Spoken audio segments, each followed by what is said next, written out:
میں یہ نہیں کہتا جو یہ دیتا ہے اس کو ثواب نہیں ملتا، مگر اپنے دل سے پوچھو، اپنے لیے خریدنا ہے تو شاندار کپڑا، بچوں کے لیے خریدنا ہے تو بہترین کھانا ہے، اپنے لیے سویٹر سردی میں خریدنا ہے تو اچھے ویسے اچھا والا، اللہ کی راہ میں دینا ہے تو پرانا والا پھٹا ہوا۔ اپنے دل سے پوچھو یہ کیا کر رہے ہو۔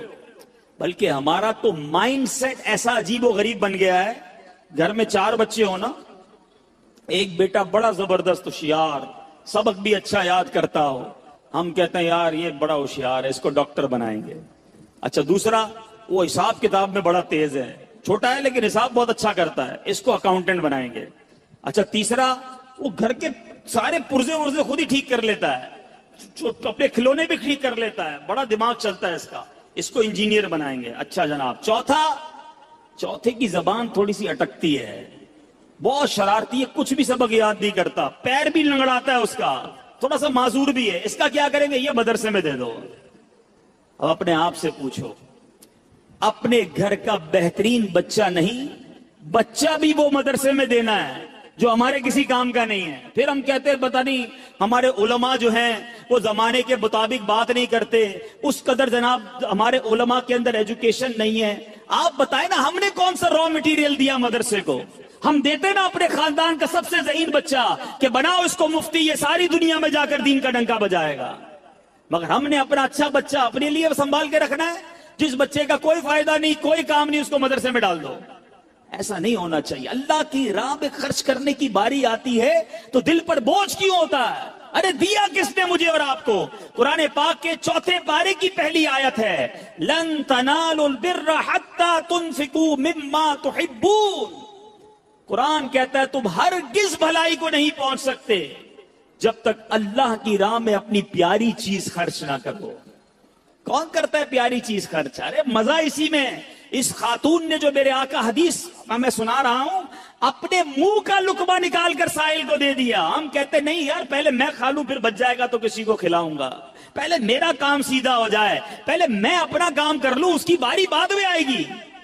ٹھیک ہے، جیسا دو گے ویسا ملے گا بھائی، اچھا دو گے، دل سے دو گے، اخلاص سے دو گے، اللہ کی رضا کے لیے دو گے، پھر دیکھو رب تمہیں کیا عطا فرماتا۔ اب سنو اس عورت کو کیا ملا، اپنا لقمہ نکال کر فقیر کو کھلا دیا، خود کھا رہی تھی۔ اب کیا ہوا، کچھ عرصے کے بعد اس عورت کے یہاں بچے کی ولادت ہوئی۔ میں اپنا واقعہ نہیں سنا رہا، حدیث سنا رہا ہوں۔ عورت کے یہاں بچے کی ولادت ہوئی۔ جب وہ کچھ بڑا ہوا تو اسے بھیڑیا اٹھا کر لے گیا۔ عورت اس بھیڑیے کے پیچھے بھاگتی رہی، پکارتی رہی، میرا بیٹا میرا بیٹا۔ اب اللہ تبارک و تعالیٰ نے ایک فرشتے کو حکم دیا کہ اس بھیڑیے کے پاس جاؤ، اس کے منہ سے اس عورت کا بچہ چھین کر عورت کے حوالے کر دو، اور اس کی ماں سے کہنا اللہ عز و جل نے تم پر سلام بھیجا ہے اور یہ لقمے کے بدلے لقمہ ہو گیا ہے۔ تم نے اپنے منہ سے لقمہ نکال کر میری راہ میں خرچ کیا تھا، تمہارے بچے کو بھیڑیے کے منہ سے نکال کر اللہ نے واپس عطا فرما دیا۔ یہ ہے صدقہ۔ مگر میں دوبارہ عرض کر رہا ہوں، صدقہ دیں خوش دلی کے ساتھ، اچھی نیتوں کے ساتھ۔ اس میں شیطان اس قدر مردود ہے، ایسا بکار، ایک تو ہم سے نیکی ہونے نہیں دیتا، نیکی ہو جائے تو بچنے نہیں دیتا، اب نیکی ہو گئی نا تو پیٹ میں گڑگڑ۔ اب بتاؤ کسی کو بھائی میں نے غریب کو 5,000 دیے ہیں، میں نے اس کی بچی کی شادی کرائی ہے، میں نے مسجد میں قالین بچھائے ہیں، آج کل بڑی گرمی تھی جناب، اللہ کا شکر ہے میں نے مسجد میں کولر لگا کر دیا۔ کیوں بتانا ہے سب کو؟ ذرا صدقہ کیا اب سب کو بتانا ہے۔ اعلان کرواتے ہیں امام صاحب، اب امام صاحب نہیں ہے ورنہ وہ بتاتے کہ خاص طور پر پرچی آئے گی کہ فلاں حاجی صاحب کے لیے خاص دعا کریں، مسجد کے لیے 5,000 روپے دیے ہیں، مسجد کے لیے پنکھا لگا کر دیا ہے، مسجد کے لیے کولر لگا کے دیا۔ کیوں میرا اور آپ کا دل چاہتا ہے کہ میرا خاص اعلان ہونا چاہیے، میرے نام لے کر بتائیں لوگوں کو کہ میں نے یہ خرچہ کیا ہے۔ اپنے آپ سے پوچھو، یہ اللہ کے لیے خرچ کر رہے ہو یا لوگوں کو بتانے کے لیے کر رہے ہو؟ اے میرے میٹھے اسلامی بھائیوں اور مدنی چینل کے ناظرین، یاد رکھیے، صدقہ دینا، محتاجوں کی مدد کرنا، ان کی خیر خواہی کرنا، یہ اللہ عز و جل کو اس قدر پسند ہے کہ جو مسلمان اخلاص کے ساتھ، دیکھیں یہ ایک شرط ضرور ہے اخلاص ہونا ضروری ہے، اللہ کی رضا کی نیت ہونا ضروری ہے. دکھلاوا، واہ واہ، نام ہو جائے یا کسی کو صدقہ دے کر احسان جتائے، یہ تو الٹا ظلم ہے. یاد رکھیے یہ بہت بڑی غلطی لوگ کرتے ہیں. بلکہ قرآن کہتا ہے اے ایمان والو اپنے صدقات کو ضائع مت کرو، احسان جتا کر، تکلیف دے کر. اب یہاں کسی کو پیسے دیے، الٹا پھر اس کو یاد دلاتے، یاد ہے نا تمہیں نوکری لگائی تھی، یاد ہے نا تمہیں جناب میں نے قرضہ دیا تھا، وہ دن بھولے تو نہیں جب بچے کی شادی کروائی تھی. کتنا ذلیل ہوتا ہوگا شخص، کتنا دل دکھتا ہوگا اس کا. تو ذرا غور کیجئے میٹھے اسلامی بھائیوں، کبھی بھی کسی کی مدد کریں احسان نہیں جتانا، اللہ کے لیے، اللہ کی رضا کے لیے کام کیا تو اخلاص کے ساتھ جو لوگوں کے دل خوش کرتے ہیں، سبحان اللہ، تو اللہ تبارک و تعالیٰ وہ ایسے بندے کو محتاجی کے باوجود کسی کے آگے شرمندہ نہیں ہونے دیتا، بلکہ اس کی سوچ سے بڑھ کر نوازتا. بعض اوقات کچھ لوگ صدقہ دیتے وقت، خیرات دیتے وقت، اللہ کی راہ میں خرچ کرتے وقت یہ سوچتے ہیں کہ دوسروں کو دے دیں گے تو ہمارا کیا ہوگا، ہمارے کام کیسے بنیں گے، سب کو بانٹ دیں گے تو ہمارے رزق کا کیا ہوگا. غور سے سنیے، حضرت سیدتنا اسماء رضی اللہ تعالی عنہا فرماتی ہیں نبی پاک علیہ الصلوۃ والسلام نے مجھ سے ارشاد فرمایا صدقہ و خیرات مت روکو. سنیے، صدقہ و خیرات مت روکو کہیں تمہارا رزق نہ روک دیا جائے. جو لوگ بعض اوقات تنگی کا شکار ہوتے ہیں نا، وہ چیک کریں کہ یار میں نے صدقہ خیرات دینا تو نہیں روک دیا، میں نے اللہ کی راہ میں خرچ کرنا تو نہیں روک دیا. یہ خرچ کرنا ہی ملٹیپلائی کر کے واپس لاتا ہے. ایک اور روایت میں آتا ہے گن گن کر خرچ نہ کرو ورنہ وہ رب کریم بھی تمہیں گن گن کر عطا فرمائے گا. جو لوگ گن گن کر دیتے ہیں نا، بس بھائی زکوٰۃ پوری ہو گئی، اتنا ہی دینا تھا، اب اگلے سال آنا. ارے رب کریم تمہیں عطا فرمائی جا رہا ہے، تم بھی بانٹے چلے جاؤ، تم بھی دیتے چلے جاؤ، وہ اور اپنے خزانوں سے عطا فرمائے گا. اے میرے بیچے اسلامی بھائیوں، سیدنا امام بدر الدین عینی رحمت اللہ تعالی علیہ، جو ابھی میں نے حدیث پڑھی کہ پیارے آقا علیہ الصلوۃ والسلام نے فرمایا صدقہ و خیرات مت روکو کہیں تمہارا رزق نہ روک دیا جائے. اس حدیث کے تحت فرماتے ہیں اس خوف سے اپنے مال کو صدقہ کرنے سے مت روکو کہ وہ ختم ہو جائے گا، کیونکہ اللہ عز و جل تم پر مال کی تنگی فرما دے گا، یہ تجھ سے مال روک لے گا اور رزق کے وسائل ختم فرما دے گا. ہمیں نہیں پتا ہوتا، بعض اوقات ہم کسی کی مدد کرتے ہیں، اس کی دعا لگتی ہے، ہمارے بگڑے کام بننے سنور جاتے ہیں، ہمارے رزق میں برکت شروع ہو جاتی ہے. بعض اوقات کچھ غریب رشتہ داروں کی لوگ مدد کر رہے ہوتے ہیں، کچھ لوگوں کی کفالت کر رہے ہوتے ہیں اور بزنس چلتا رہتا ہے، کاروبار بڑھتا رہتا ہے. اس میں ہماری کوئی عقل، ہماری کوئی ہوشیاری، ہمارا کوئی کمال نہیں ہوتا. کیا معلوم جس کو تم کفالت کر رہے ہو، ہر مہینے جس کے گھر کھانا پہنچا رہے ہو، یہ اسی کی دعائیں ہیں جو تمہارا رزق بڑھتا چلا جا رہا ہے. اور ایک اور ہماری انبی حضور کا طریقہ سنو، اسلاف کیسے تھے. اللہ اکبر، وہ جب کسی اپنے غلام کو پیسے دیتی نا، کہتی جاؤ کسی غریب کو صدقہ کر کے آؤ، تو کہتی اس سے ہمارے لیے اس صدقے کے بدلے دعا نہ کروانا. کیوں؟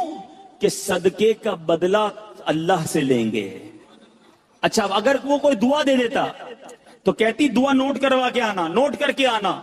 اب وہ غلام آ کے بتاتا کہ اما حضور میں نے ایک غریب کو پیسے دیے، آپ کا دیا وہ صدقہ دیا، اس نے آپ کو یہ والی 4 دعائیں دی ہیں.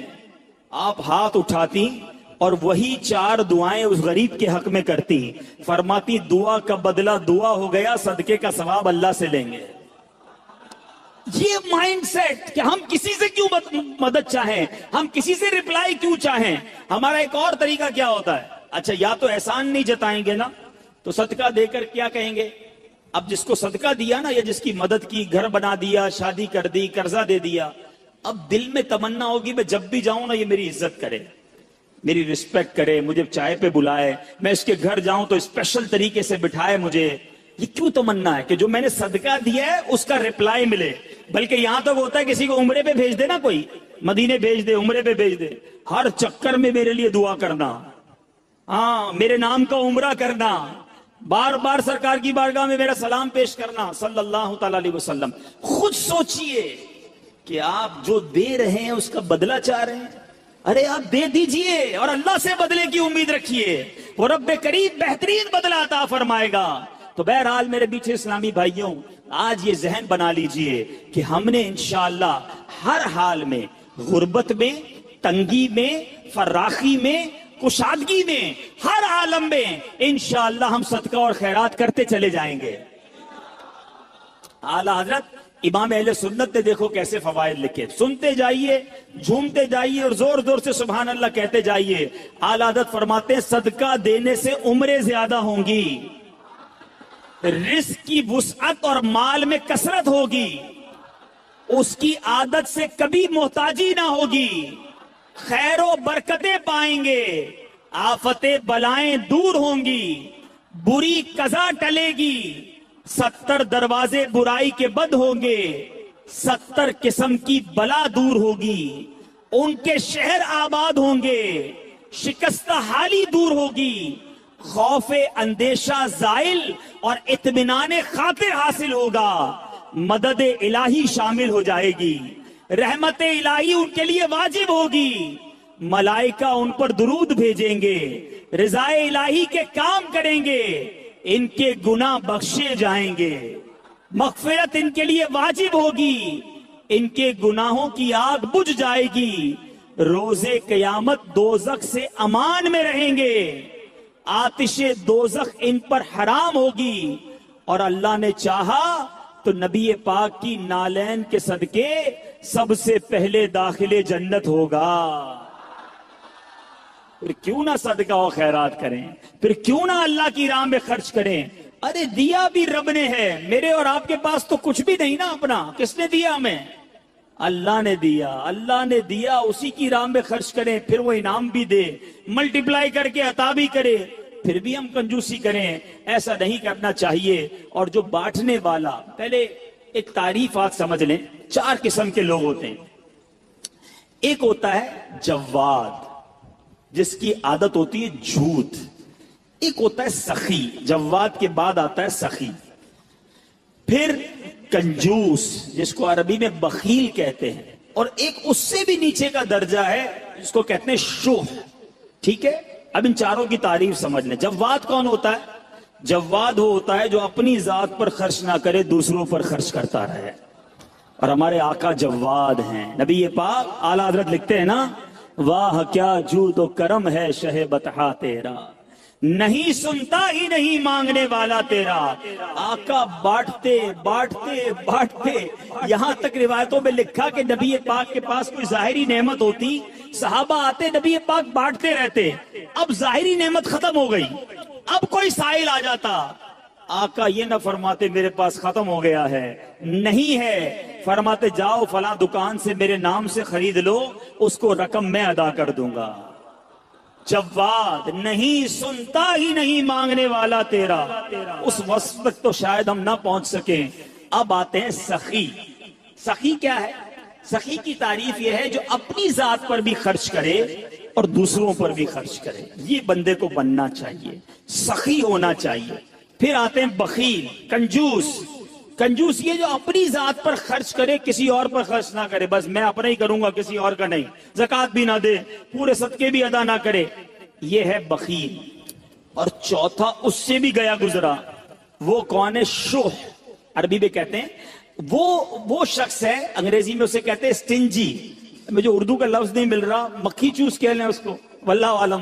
وہ شخص ہے جو نہ اپنی ذات پہ خرچ کرے نہ کسی اور پر خرچ کرے۔ ایسے بھی ہوتے ہیں، خود بھی فقیر، اتنا پیسہ ہے، اپنے اوپر بھی خرچ نہیں کرنا، کپڑے بھی نہیں سلوانے، کھانے بھی نہیں پکانے، بچوں کو بھی نہیں دینا، باہر بھی نہیں دینا۔ ایسے لوگوں کے تو پھر بچے بھی انتظار کرتے ہیں کہ کب ابا جائیں گے دنیا سے تو پھر ہماری باری آئی۔ تو اللہ ہمیں بخیل اور شح ہونے سے بچائے، سخاوت کی نعمت عطا فرمائے۔ اب حدیث سناتا ہوں، یہ دونوں تعریفیں کیوں بیان کی؟ حدیث پاک سنیں گے تو آپ کو سمجھ آئے گا کہ سخاوت اللہ کو کتنا پسند ہے اور سخی اللہ کو کتنا پسند ہے۔ ان ابی ہریرہ قال قال رسول اللہ صلی اللہ علیہ وسلم السخی